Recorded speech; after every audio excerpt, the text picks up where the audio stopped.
mwenyekiti wa taasisi ya Lalji Foundation. Ni mara yangu ya kwanza kuja Pemba, na kwa kweli nimefarajika sana kuona ukarimu wenu na makaribisho mazuri ambayo mmetupa huku. Kwa kweli nimefurahi sana. Mheshimiwa mgeni rasmi, huu mradi ambao ulianzishwa huku ulianzishwa na Lions Club.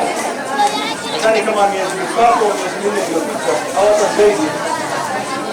Ni mradi ambao ulianzishwa na Lions Club baada ya kuitikia wito wa Mheshimiwa mbunge wa Kwa hiyo walivyoanza mradi huu wameanza vizuri, lakini wameona kwamba inabidi uboreshwe zaidi. Kwa hapo ndio na sisi naye tumehusishwa na tumewaunga kwenye mradi huu mpaka leo ilipofikia hapo.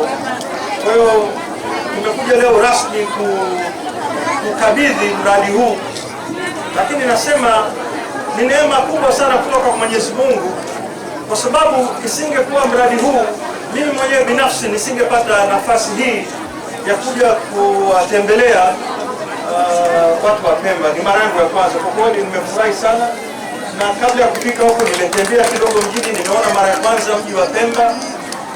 Kwa kweli ni mji mzuri sana, ina watu wazuri, na nimeona kuna uhitaji pia mkubwa kama tulivyoelezwa kwenye hotuba hapo. Kwa inshallah, kwa sababu Mwenyezi Mungu akituleta huku lazima kuna sababu fulani ambayo ndio imekufanyia ufike mpaka huku. Kwa mimi hayo naichukua na wenzangu hapo, inshallah kadiri ya uwezo wetu tutaweza kuleta makubwa zaidi ya hayo ambayo mnaona hapo leo, inshallah. Na baada ya kusema haya machache, mimi tunaomba kwenu ni dua zenu kwetu na kwa familia zetu, ili tuweze kuendelea na hizi bidii zetu za kazi zetu kwa ajili ya jamii. Na pia ningetoa tu ushauri kwamba huu mradi utunzwe vizuri ili iweze kuwa kwa manufaa kwa miaka nyingi, mpaka watoto wetu na wajukuu zetu waweze kufaidika kwenye mradi huu.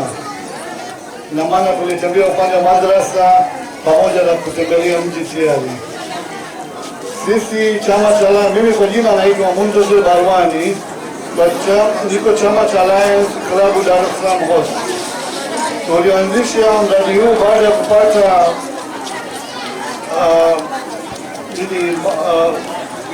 wito kutoka kwa Mheshimiwa mbunge Ahmad Hassan Chande kwa kunieleza kwamba kwetu kuna changamoto hii, na hivyo baada ya kuja huku tuliona umuhimu wa kwamba kisima kidogo kiko kikubwa na nini, na hivyo tuwashirikishe wafadhili wenzetu Lions Foundation katika shughuli hizi.